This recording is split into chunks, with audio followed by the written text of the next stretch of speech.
жаңа үзіліп кетті. Енді мына жерде жаңа ta'rif Bismillah salatu wassalamu ala rasulillah қай жерге тоқтаған едік жаңа әһәмия кетті. Төртінші мәселе болатын жаңа.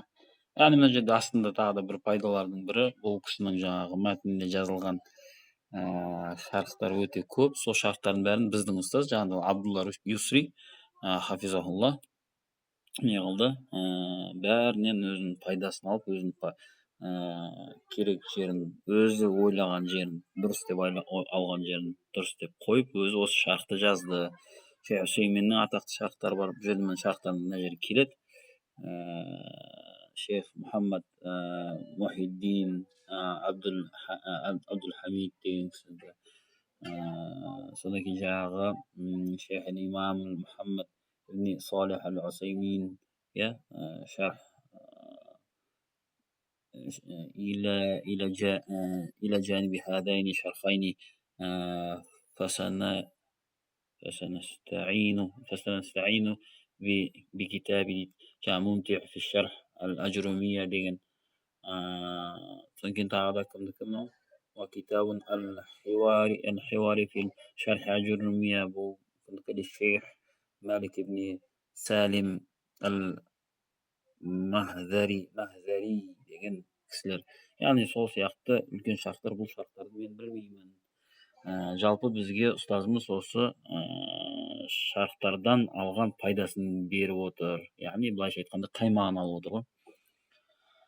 Төртінші мәселе ta'rifu bi'ilmi nahw. Яғни не?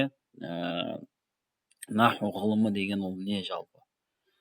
Бірінші нахудың мағынасы, яғни ауылан әл-мағна дейді. Мына жерде, дұрыс па? Ауылан әл-мағна.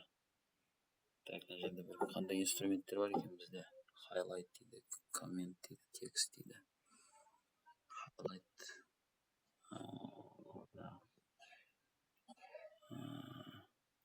More tools. Freelance text, draw. All access to your files to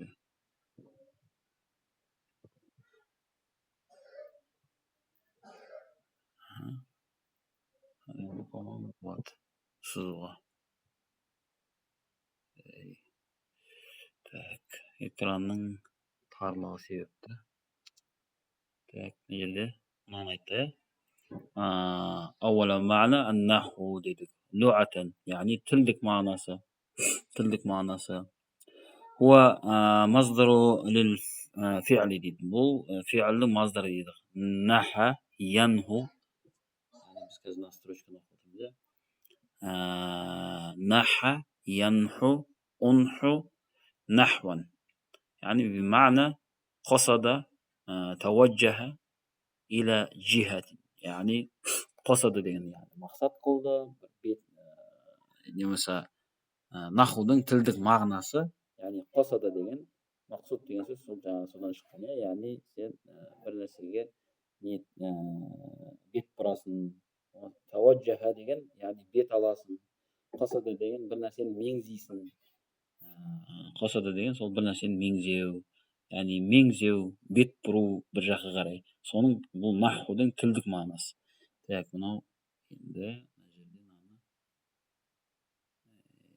отмена. Так, екі қолмен бүйтеді ме екенбіз?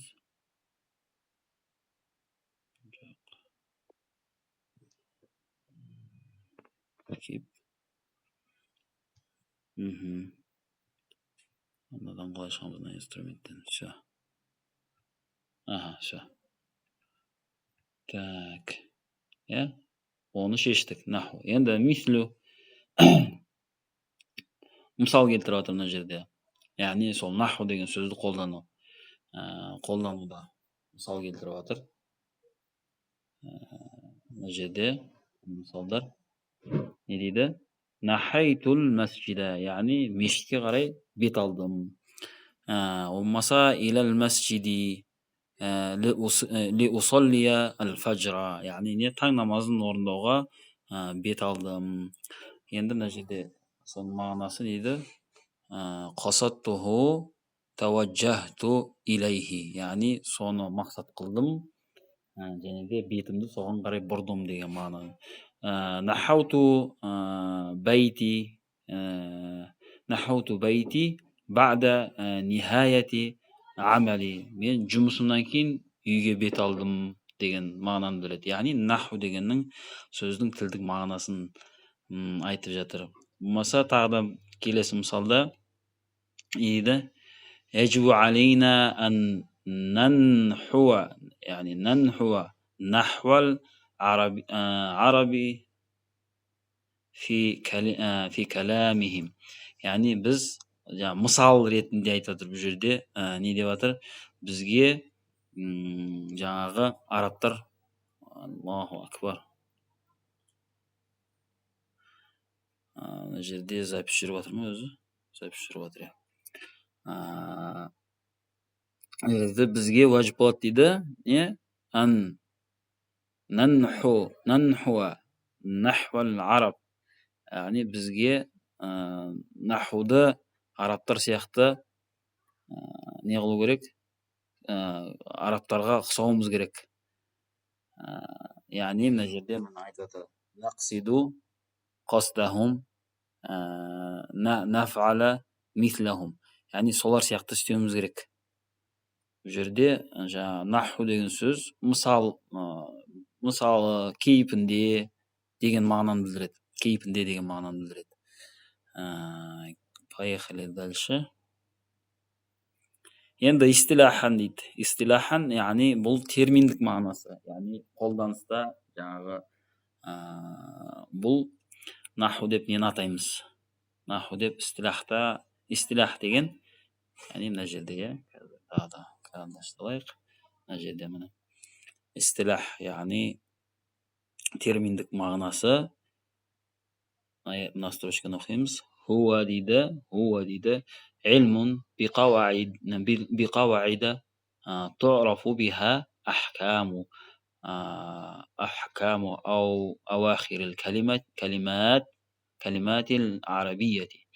яғни бұл дейді сондай білім дейді, оның қағидалары бар дейді. Сол қағидалары себепті нелердің, сөздердің соңын зерттейтін білеміз дейді. Яғни сөздерін білеміз дейді. Арабтардың сөздерін. Фи халин тәркибиха, яғни олардың құрастырылу халін, минал иғраби, және де ол жағы иғраб, және де бина вал бинаи ва ма ятбау залика, олардың ішінде қайсы жағы аяғы өзгереді, және де қайсының аяғы өзгермейді, бір күйде ғана қалады, және де соған ерген мәселелер дейді. Қаулуна дейді ахкаму вал ахирил калимат, авахирил калимат дейді.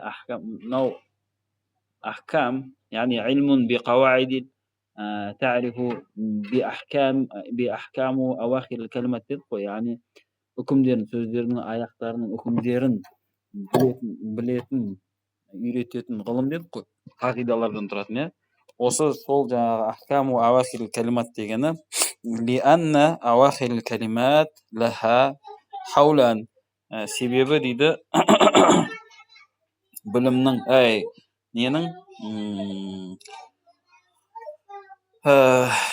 сөздердің аяқтары екі түрлі болады дейді. Яғни не біле? Тағайюр ау сәбит. Яғни тағайюр деген өзгереді, болмаса сәбит. Немене? Жаңағы өзгермейтін, бекітілген болады дейді. Енді келесі сөзіміз қаулуна дейді фи хали тәркибиха, яғни оның фи хали тәркибиха деген сөздің мағынасы дейді عندما تكون في داخل جملة فليس المقصود أننا ندرس الكلمة وحدها بل ندرسها وهي في داخل الجملة. Yani söylemге kirgen yani söylemге kirgen сөздердің өзін ғана зерттемейміз дейді. Яғни сөздердің қай жерде орында тұратын және де не үшін тұрғандығын ғана зерттейміз. Яғни синтаксис. Орысшаға аударғанда синтаксис деп аталады. Синтаксис. Екінші мәселе ثانيا дейді. موضوع علم النحو. موضوع деген, яғни бұны қолданатын жері, бұл не? Яғни зерттейтін орны, ол бөлігі десе де болады. Жаңағы هو الكلمات العربية, яғни арабша сөздер. ثالثا ثمرته, яғни бұл кісінің істеп жатқан нәрсесі, әрбір ғылымның өзінің бір 10 тақырыбы болады. Сол 10 тақырыпты не қылып жатыр, шарықтап айтып жатыр да. Самалатул илм, илмин наху. Бұның жемістері, білімнің жемістері үшіншіден. Болмаса файдасы деп жазып қойған, мына жерде көрдіңіздер ме? Файдасы деп қойған. Не істейді? Оның білімдерін, яғни жемістерінің бірі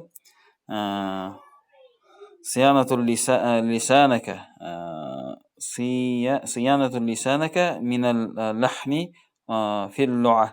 Yani тілден қате кетуден, яғни тіл дұрыстап сөйлеп үйрену араб тілінде. Лахн дегеніміз не дейді? Лахн, яғни лахн деген нәрсе болмау дейді. Лахн дегеніміз хуал хатау фил луа. Бұл тілдегі болған қателік дейді. Мислу жаа зейдин деп қойған жерде. Жаа зейдин деп айтылмайды. Зейдун болады бұл жерде, мысалы. Жаа зейдун болады. Сол дұрыс болады. Сол кезде біз бұл тілді білеміз. Енді фахмул китаби ва сунна ва каламил араби фахман сахихан. Яғни жаңағы Құран мен сүннетті дұрыс түсінікпен түсіну, және де не қылу, арабша тілді, речь на русском, если сказать, что это речь, да, понимать арабскую речь правильно. Араб тілін дұрыс түсінеміз дейді.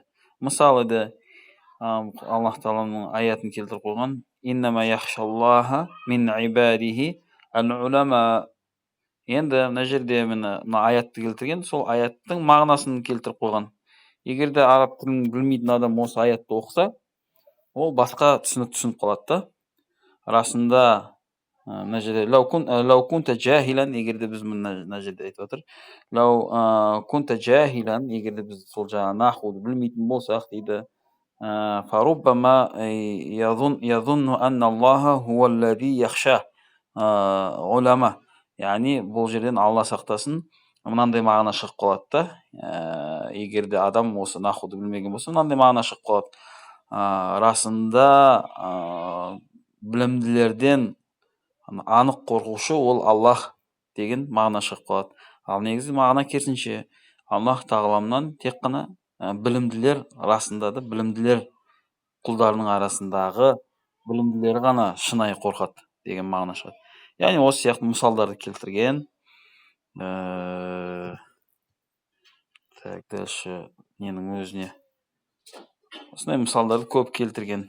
Енді үшінші пайдасы қираатул Құран, қираатан сахихан. Құранды оқыған кезде сахих оқу, яғни дұрыс оқу, сол пайдасының бірі.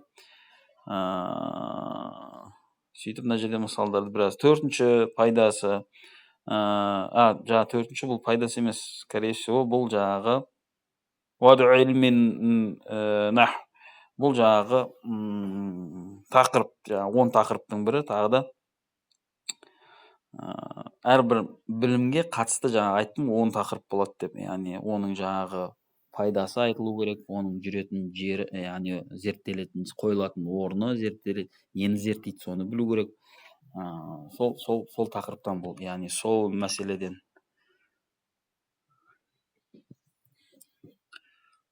Не дейді? Al-mashhur inda an-nuhat لا حول ولا قوة إلا بالله العلي العظيم. المشهور عند النحاة أن أول من وضع يعني buni kim ne istedi? Nahwu deb kim birinchi chiqardi bu bilimni? Nahwu deb kim bo'ldi buni? Kim qo'ydi o'sындай qoida? Nahwu deb at qo'ydi bo'lgan.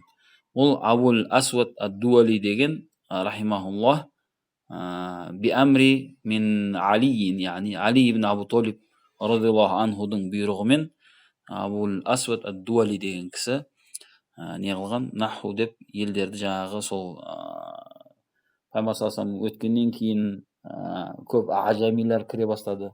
Ajamiylar, ya'ni arab emaslar kire boshladi. So'ndan keyin ular неше түрлі so'zni ayta bergandan keyin, qatelesib сөйлей bergandan keyin сол narsani saqlab qolish uchun Ali Abul Aswad ad-Duwali degan kisiga o'sha nahwu bilimin bekituvdi buyruq berdi. 5-den deydi hukmu taallumi ilmun nahwu. Ya'ni bu bilimni o'rganuvdagi hukm, ya'ni hukmi sol bilimni odamga o'rganu qalay bo'ladi? Ne bo'ladi? Vojib bo'ladimi, жаңағы mustahab bo'ladimi, sunnat bo'ladimi? Onun hukmi qanday 5-den? Aytadi: "Ta'allumun nahwi wajibun ala muslimin kama sabaqa fi kalami Shayx Islam." Yani Shayx Islam ibn Taymiye aytganday bu vojib bo'ladi deydi. Va minhu ma huwa fardul ayn va minhu ma huwa fardul kifaya deydi. Ya'ni onun içinde ayn, fard ayni var, fard kifayasi var. Так, дальше bo'ldi. Bu уже kelasi sabaqqa qoldirsa loyiq inshaalloh.